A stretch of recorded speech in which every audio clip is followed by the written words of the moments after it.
Balaliq davrimni eslashni xohlamayman. Chunki balaliq davrim balalarga xos bo'lmagan kechirimchilar bilan to'lgan.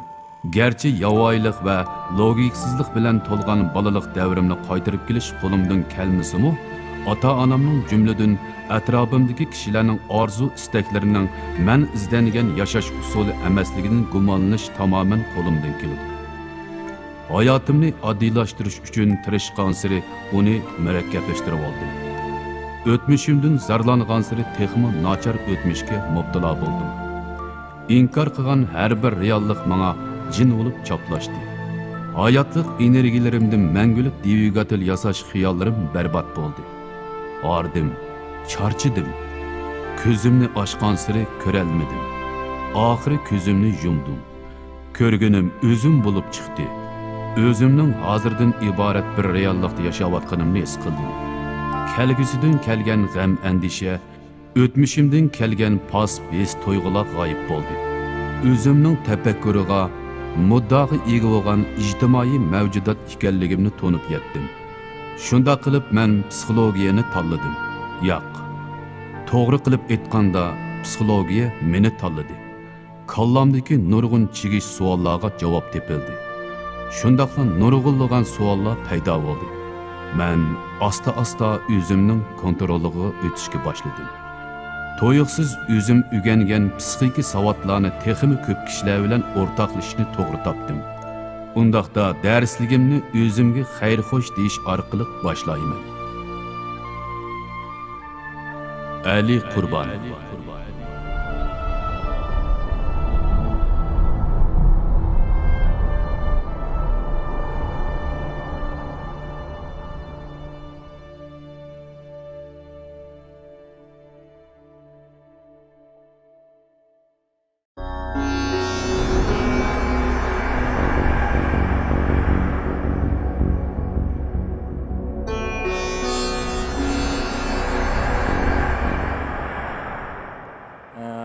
Sizlar bugun sizlarga so'zlaydiganim taraqqiyot psixikasi.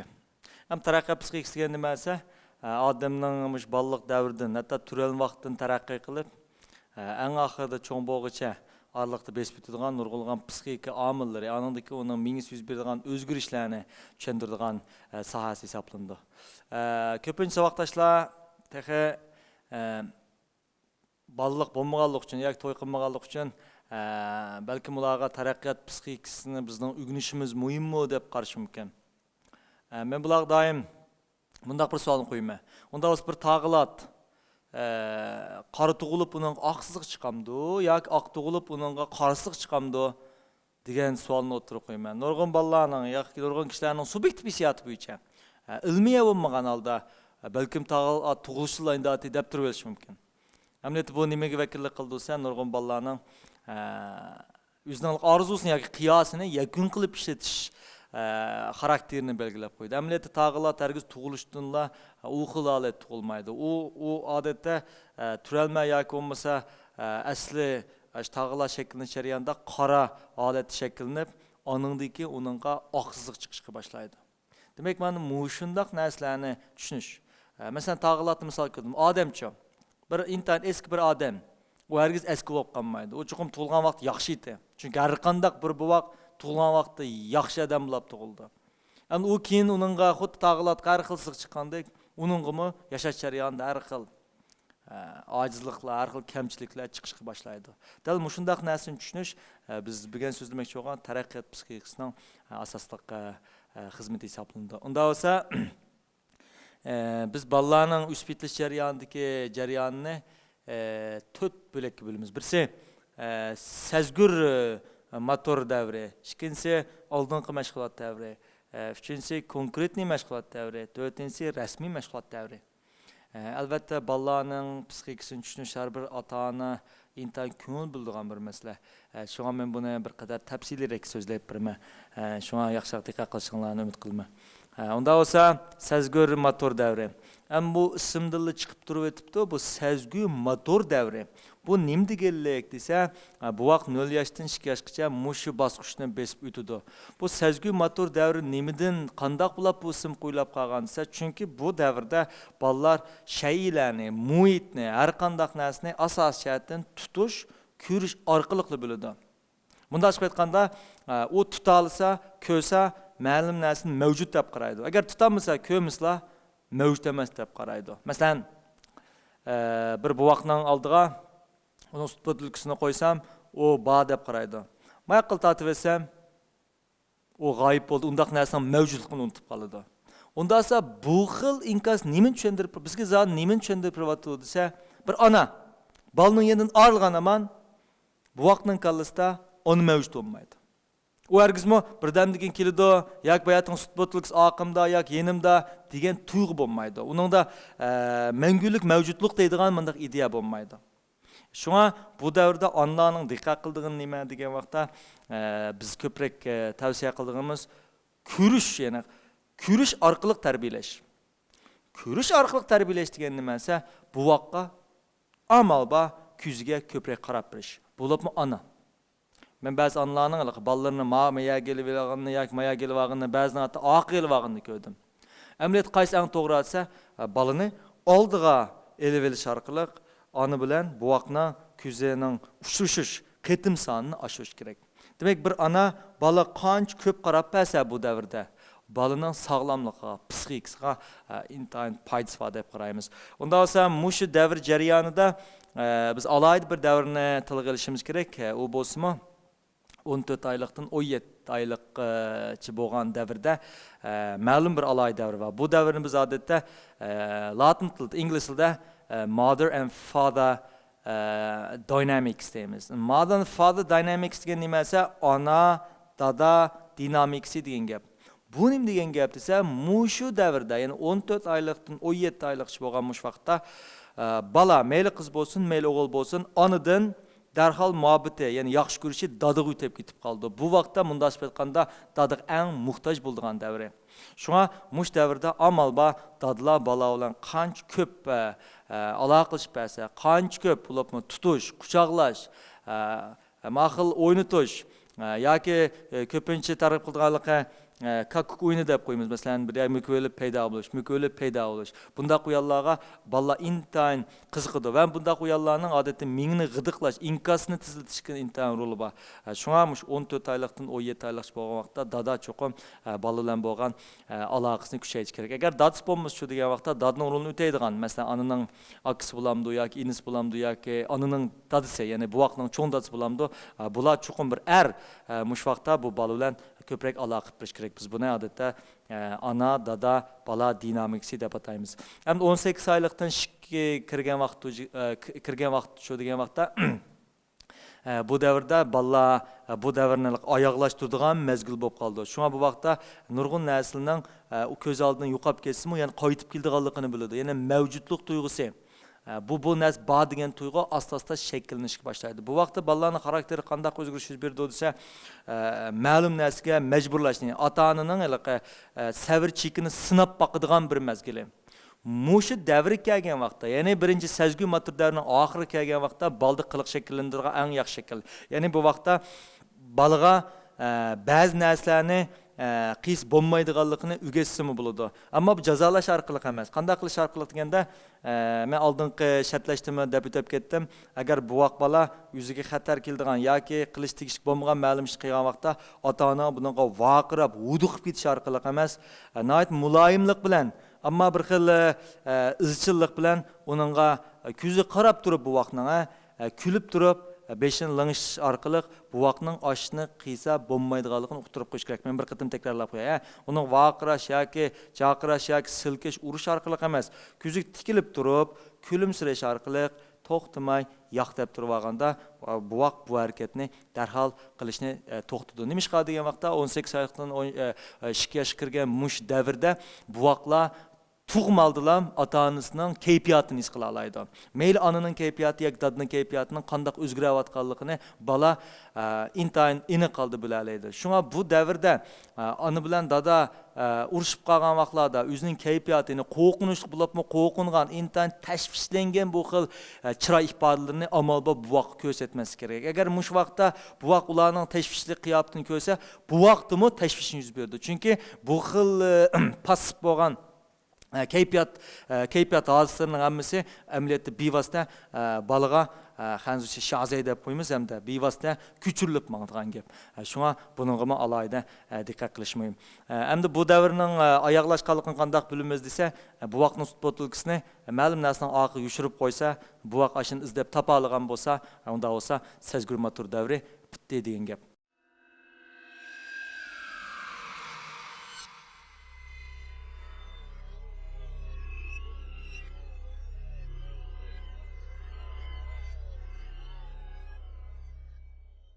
Unda esa bu davr degan ota-onalarning alohida diqqat qiladigan bir narsa, u bo'lsa til qobiliyatining chiqishi. Albatta, hamda til qobiliyatining yaxshi bo'lishi bolaning aqliy iqtidorining taraqqiyotiga belgilik darajada foydasi bor.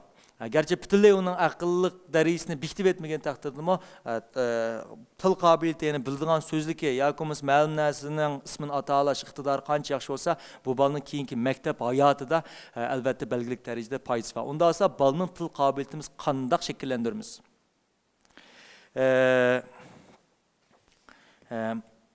Buaq degan xatning o'zi odatda latin tilda infant deb ataladi. Infant degan gapning so'z yiltizini biz aqtursak, bu odatda so'zlayanmaslik deganini bildirdi. Ya'ni buning lug'at ma'nosida ma'qul ifodalagan. Unda esa latin tildagi bu gapning ma'nosi nima degani? So'zlayanmaslik. Ovoz chiqmaslik, so'zlarni qilib ovoz chiqarmaslik emas, so'zlayanmaslik. Unda olsa bu qancha oylik bo'lgan vaqtda tunji gapni chiqara oladi bo'lsa, 9 oylik bo'lgan vaqtda. Unda olsa 9 oylik bo'lgan vaqtda u tunji xatni, gapni, so'zni deyalidi. Yoki dada dedi, yoki apa dedi. Unda olsa u mush gapni degan vaqtda uning buvoqlik hayot tugaydi. Unda olsa biz bir narsa yekilib oldik. Unda olsa bolaning buvoq degan ismdan qachon qutuldi desa, 9 ay bo'lganda u qutulishga boshlaydi. Ya'ni tunji qiz gapini degan vaqtda u buvoq bo'lmay qoladi. Gerçi biz keyin uni aytilgan buvoqda avginimizdan agar so'z ma'nosidan elib aytgan vaqtda uning buvoqlik hayoti 9 oy tugaydi. Unda esa bu bolaning so'z qobiliyatini biz qanday qilib shakllantiramiz? Unda esa buvoqning so'z qobiliyatini shakllantirishda mundaq 6 xil nuqtaga diqqat qilish kerak. Birinchisi 9 oylik bo'lgandan keyin, bu kichik bolalar, kichik bu buvoq holatdagi bolalar odatda ma'lum narsaga qaraydi. Mush qaragan vaqtda tizinkas, ya'ni ana yoki dada buni bayqanaman, ya'ni 5 kun ichida deymiz odatda. 5 kun ichida bola qaysi narsa qaragan bo'lsa, shu narsaning ismini aytish. Demak, uning til qobiliyatini shakllantirishda 6 nuqta va uning birinchisi nima bo'lsa, tizinkas. Ya'ni pilos qo'yib qo'ydik. Pilosning o'zi nima bo'lsa, buni qo'llaymiz degan gap hamda. Demak, bu vaqt ma'lum narsa diqqat qildi, shu 5 sekund ichida ana yoki dada uning qaragan narsaning ismini atash orqali uning inkas qaytarish. Ikkinchisi munosabatlashtirish. Munosabatlashtirish degan nimasi? Nima qaragan bo'lsa, shuning ismini deb berish. Agar televizor qaragan bo'lsa, radio deb turib berish, yoki ish qaragan bo'lsa, uni dariz deyish emas. Nima qaragan bo'lsa, qaragan narsani munosabatlashtirish. Yoki bo'lsa, u quliga qo'ncha qolgan bo'lsa, sen qo'ncha qolding deb berish. Yoki televizor qaragan bo'lsa, televizor ko'ryapti deb berish. Demak, uning harakatlarini munosabatlantirish. Uchinchisi tushuntirish. Tushuntirish degan nimasi? Tushuntirish deganimiz bu hamda odatda 1 yoshdan o'tib ketganda jiqroq ishlatamiz. Jumla orqali buvoqning qilayotgan harakatini yoki ana dada o'zining qilayotgan harakatini jumla orqali tushuntirish. Masalan, ana quliga ma'lum narsani elib olish orqali bu menda qilyapman yoki bu qo'nchaq hozir mengyotidi. Agar buvoq bir qo'nchaqni, yana bir qo'nchaqning yoniga kelgan bo'lsa, ikki qo'nchaq hozir do'st bo'ldi, eyiqchaq do'st bo'ldi deb, uning osh qilgan harakatini so'z orqali tushuntirish. Biz buni tushuntirish deymiz. To'rtinchisi inkas paydo qilish, ya'ni diqqatini yetkazish. Agar buvoq bola hech chiqmayotgan bo'lsa, masalan, televizor tikilib qarab qolgan bo'lsa, yoki ma'lum narsaga hech qanday diqqat nazarini og'dirmagan bo'lsa, qasddan uning diqqatini burash. Yani qonçaqni ko'rsatish, qonçaq manda qildish, uni qo'yab aqıdan yana bir narsani. Uni tushuntirib bo'lgandan keyin yana bir narsani. Bu nimani keltirib chiqardi desa, bolaning inkas tuyg'usini tezlashtirdi. Unda men bir qatam yig'inchoqlik aytaman. Balalarning til qobiliyatini shakllantirishda 4 pilosalat, ya'ni aktiv holat var. Birisi nima deganda tiz inkas. Tiz inkas degan nima esa, u ma'lum narsa diqqatni og'dirgan aman 5 sekund ichida uning inkas bildirish. Inkas bildirish degan nima esa, shu ko'rsatgan yoki tutgan narsaning ismini deb berish. Ikkinchisi munosabatlashtirish. Ismini atgan vaqtda yoki tushundirgan vaqtda chuqur tutgan narsalar munosabatlik bo'lishi kerak. Chunki bu tunji qatim bu vaqtning balaning kallasida paydo bo'lgan inkas keyin cho'ng bo'lgan vaqtda ashunda tushundi uni. Mesela bazı balık kichik vaqtida dadasini yoki cho'ng onasini yoki cho'ng onasini boshqa bir ism bilan atib olgan bo'lsa, keyin cho'ng bo'lib ketibmi? Cho'ng dada degan o'rniga shu o'zi kichik vaqtida atgan ism bilan davomlashtirganga o'xshash.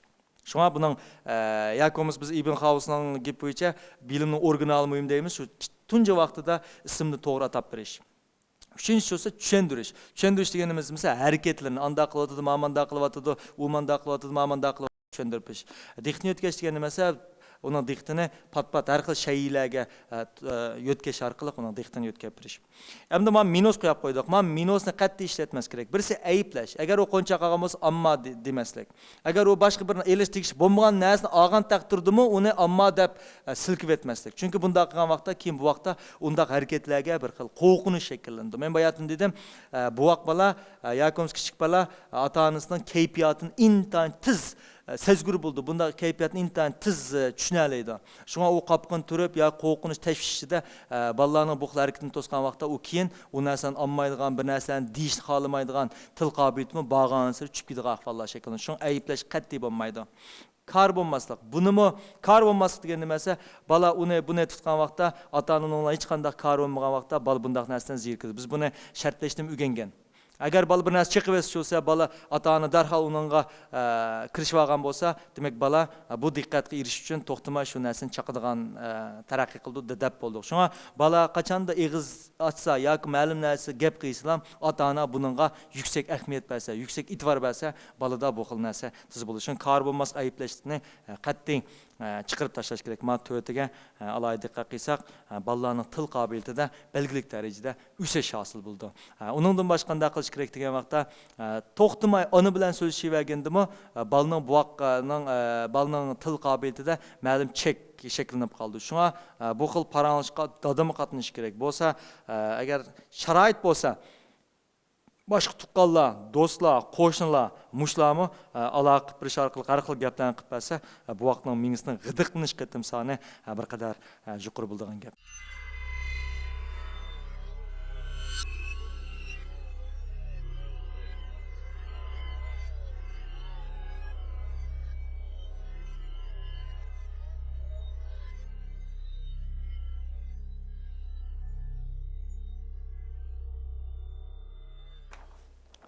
İkinci davr nima bo'lsa, oldingi mashg'ulot davri. Oldingi mashg'ulot davri ham 2 yoshdan 5 yoshgacha bo'lgan vaqt.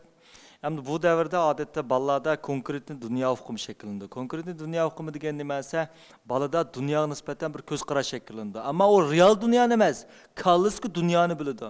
O shu dunyoga kalliski dunyo bo'yicha muomala qiladi. Undan so'ng kalliski dunyo qanday dunyo deganda, uning kalliski dunyo intan yuksak darajada shaxsiyatchi dunyo. Bunda bu davrda bolalarda 62 yoshdan 3 yoshgacha bo'lgan vaqtda butun narsa shu bolani markaz qilib cho'glaydigandek his qildi. Uning qalbida boshqalarning degan narsa mavjud emas. Uning ko'rgan narsaning hammasi xuddi shu bolaninkidek tuyulib ketadi. Shunga u kimning qo'li nim ko'rsa talishadigan ahvollar shakllandi. Bu davr men dashib aytgan vaqtda bola xo'jayin bo'lishni orzu qildigan vaqt, ya'ni 2 yoshdan 3 yoshgacha bo'lgan davrda.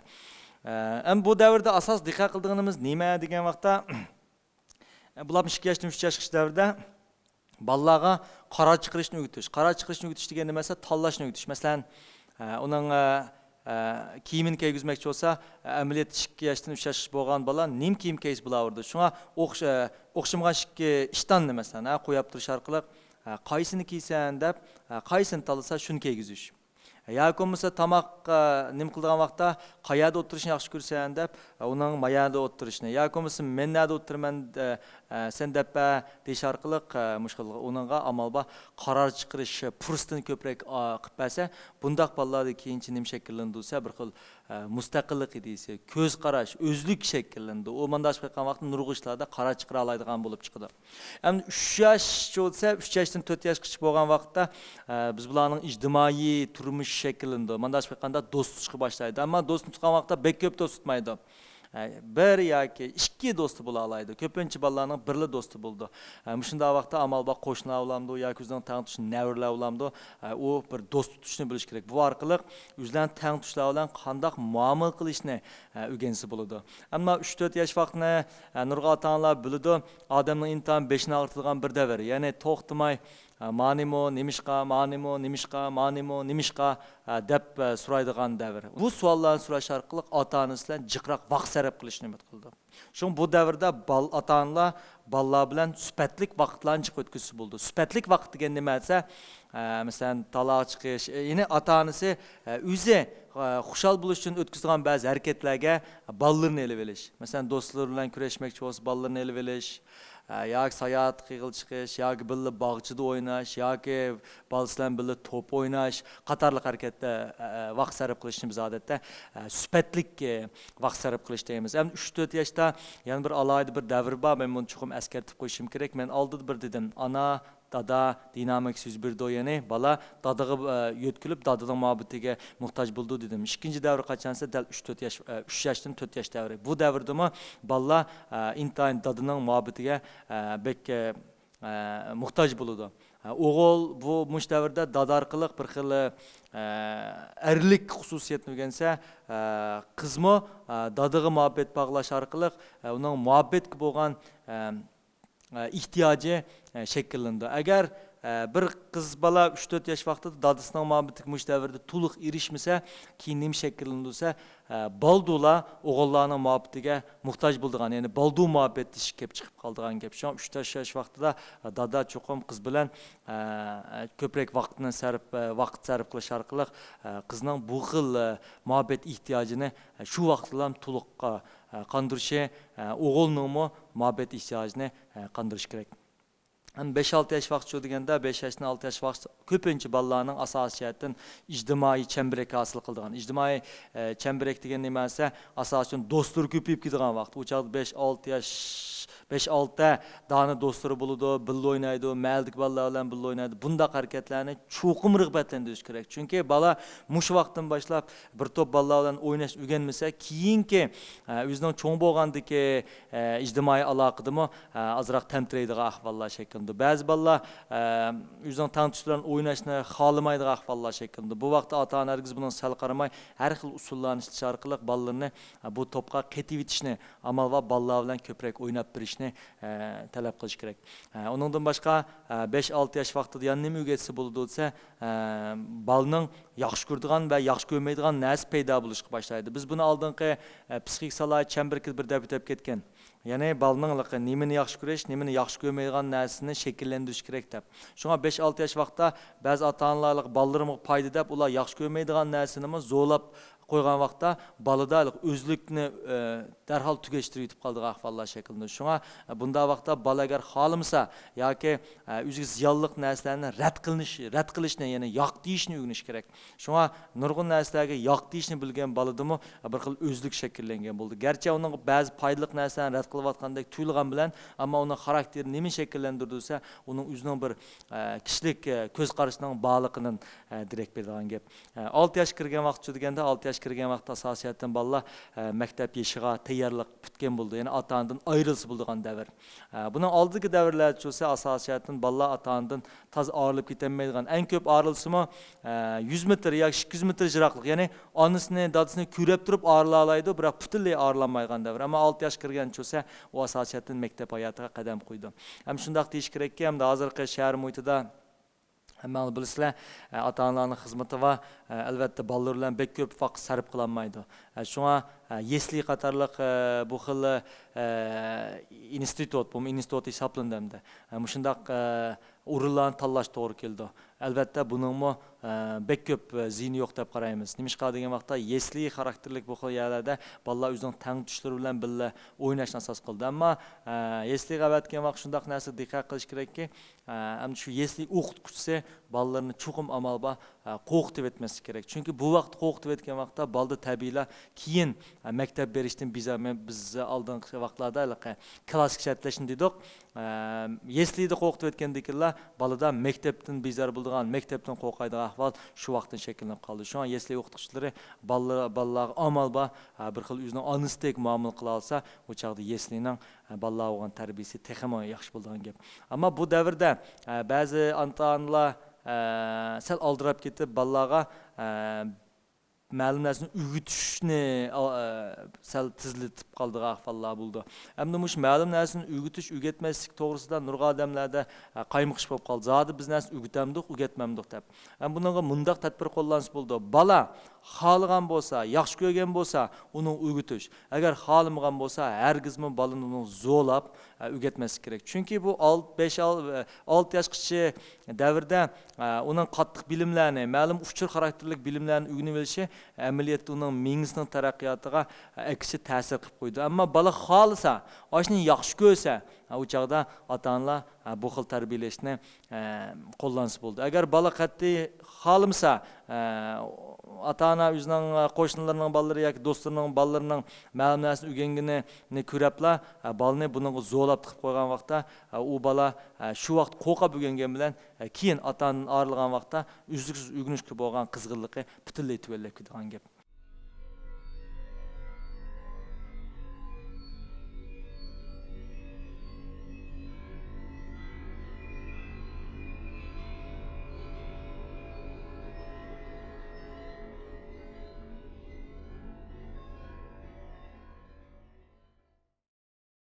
Üçüncüsü konkretni məşğulat dövrü. Konkretni məşğulat dövrü adətdə 7 yaşdan 13 yaşgacha bo'lgan davrda shakllanadi. Bu davrda albatta bolalarning bilishi ko'paydi. Ularning uchrashgan odamlar ko'payishga boshlaydi. Ammo ular yana abstraktni yoki logika degan narsa bo'lmaydi. Bu nima deganlik desa, bularga kelgusi to'g'riliq, istiqbol to'g'riliq, baxt to'g'riliq gap qilganning hech qanday foydasi bo'lmaydi.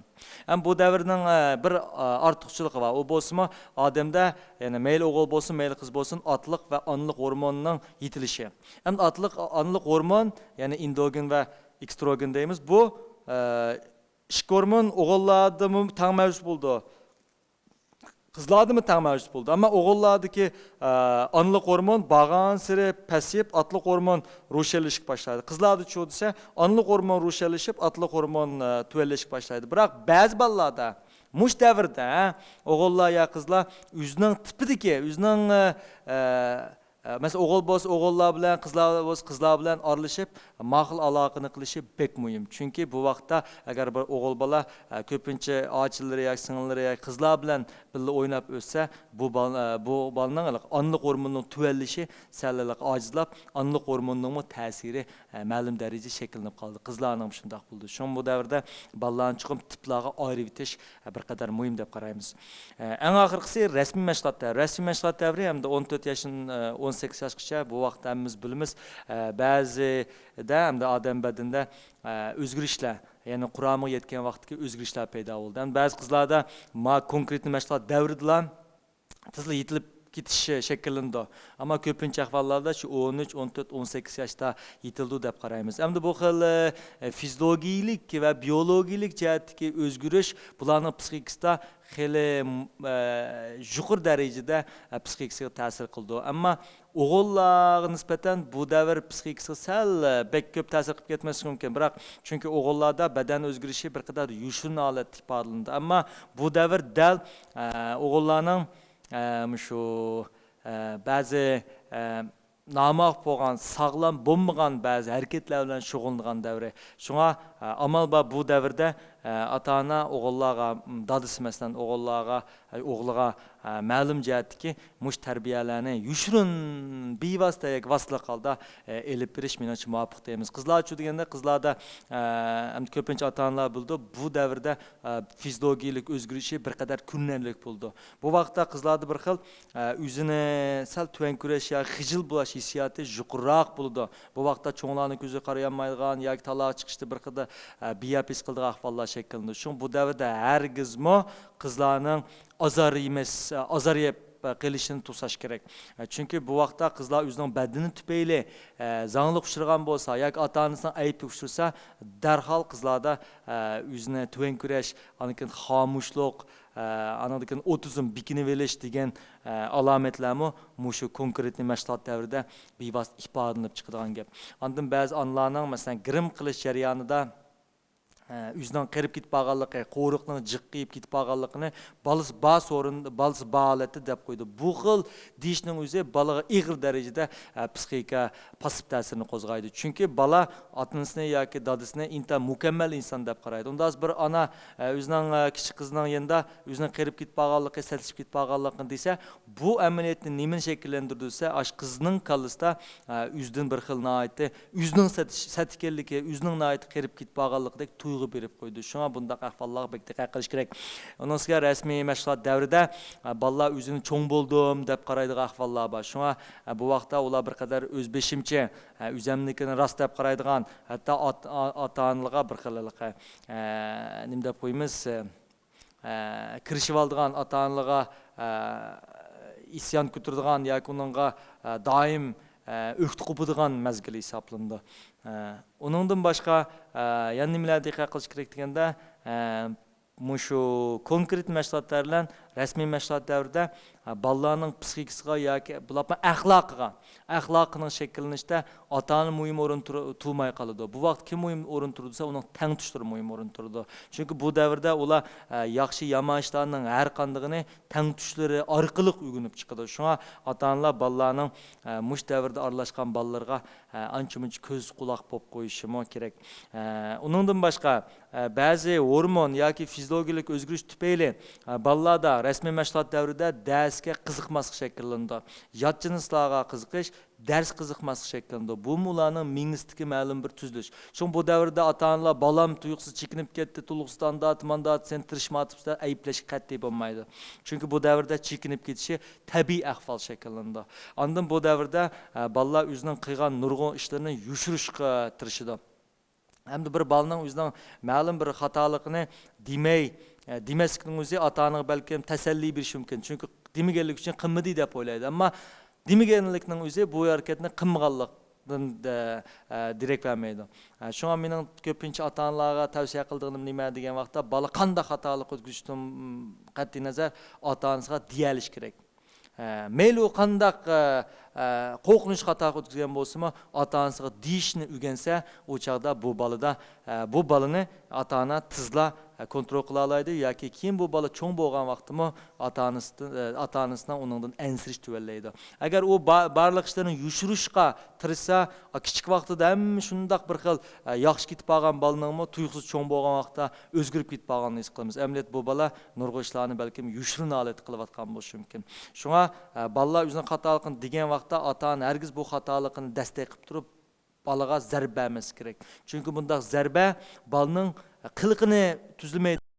Nimani shakllantirsa, bala doim o'zining qilgan ishlarini yushirishga qarab taraqqiy qildi. Bu yushurgan siri baladan ekan xarakter jihatdan bo'lsin yoki axloq jihatdan bo'lsa, qiliq jihatdan bo'lsin, ig'ir darajada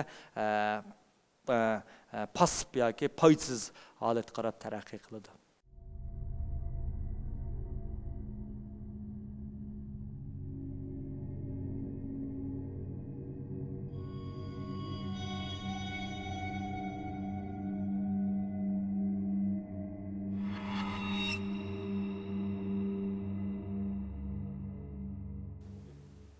Onda olsa, mushu hozir qadar men so'zlagan mazmunlar ichida tushunmagan savollar olsa, so'rasam-da.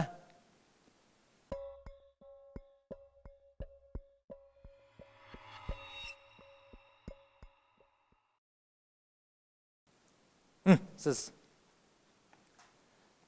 Ma'lum mushu bolalar boshlang'uchdan to'liqsizga yoki to'liqsizdan to'liq o'rta maktabga yo'tkilish jarayonida g'oya o'rganishi yaxshi emas bolalarning tuyuqsizlik o'rganishining intayin yaxshi bo'lib ketishi va yoki g'oya o'rganishi intayin yaxshi bolalarning mushu muhit o'zgarishiga ergishib o'rganishining bak chekinib ketish mushtaq ahvollari bo'ldi. Bu nima uchun shu to'g'risizroq? Biz buni odatda o'tkinchi mazgildagi o'zgarish deb ataymiz. Bolalar boshlang'uchdan to'liqsizdan to'liqqa yoki bo'lmasa bir maktabdan bir maktabga yoki bo'lmasa bir sinf sinfdan bir sinfga o'zgargan vaqtda bularda chuqum o'rganishida yo pasish yoki yaxshilanish yuz berdi. Bu nima hadisdan keldi desa, sinfdan sinfga o'zgarishi yoki muallimlarning o'zgarishi yoki maktabning o'zgarishi odatda muhitning o'zgarishidan darak beradi. Biz buni shartlanishda o'rganib bo'lgan. Chunki bular o'xshash muhitda uzun mezgil turgan vaqtda ulardagi ba'zi besimlar balkim boshqa muhitda yengillanib qolishi mumkin.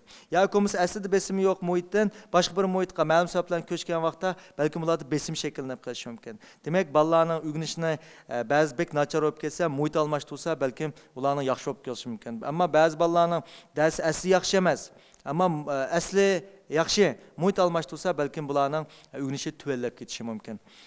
Biz buni odatda o'tkinchi mezgil deb qaraymiz. Endi boshlang'ich o'rta maktab chiqqan vaqtda rushan o'zgarish nima deb tushuntirmasa, boshlang'ich o'rta maktabga o'zgarish davri dal qaysi davrga mos kelib qoldi desa, konkretniy mashg'ulot davri bilan rasmiy mashg'ulot davri o'rtasida bir almish yuz berdi. Men boyatin deb ketgandek, bularning badandagi hormonlarning ro'shan holda kimiyish yoki ozish tufayli bolalarning aqliy inkosida bir qadar tuvallashdan kelib chiqishi aniq. Ammo ko'pincha ahvollarda sal tuvallash kelib chiqadi. Yani yana qanday savollar bor? Siz. Ali ma'lum yaxshimisiz?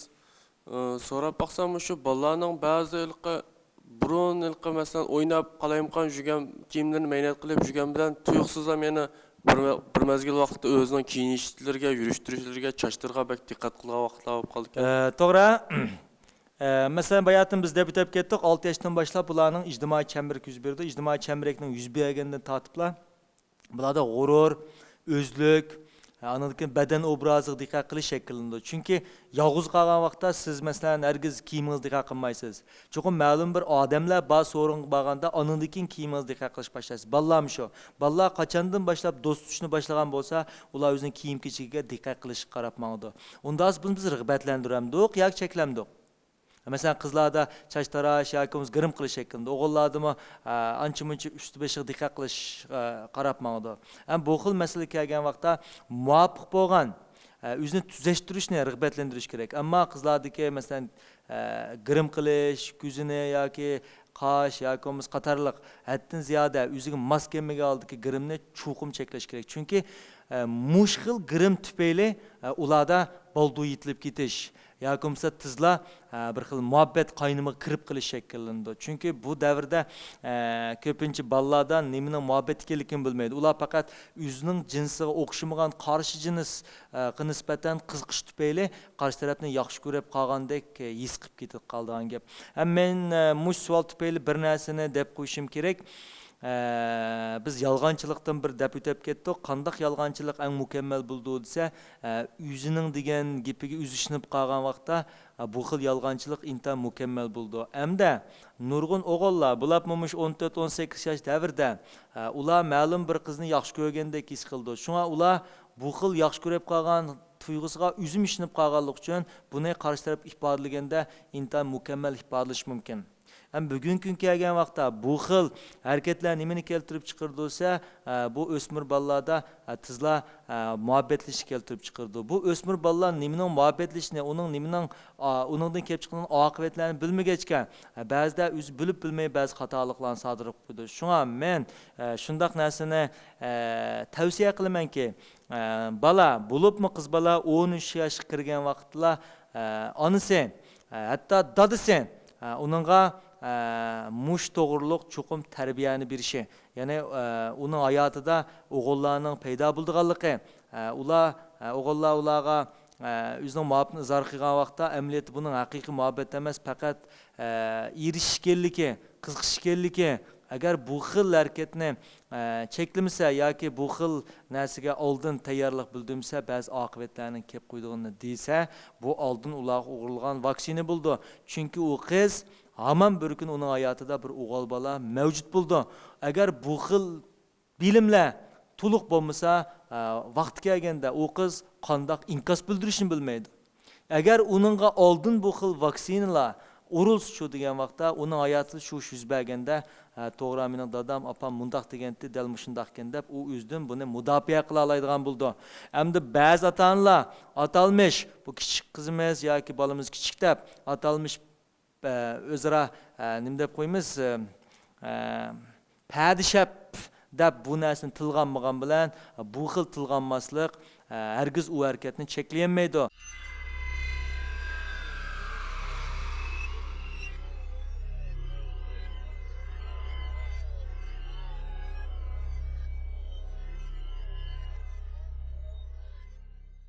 Aksicha bu harakatni keyin oldin ololmaydigan qo'rqinchli ba'zi voqealarni keltirib chiqarib qo'ygan ahvol bor. Shuna 10 yoshdan boshlab ularga mushkil tarbiyani kuchaytirib, ularga to'g'ri tarbiyalashni menimcha asos qilish bek muhim deb qarayman.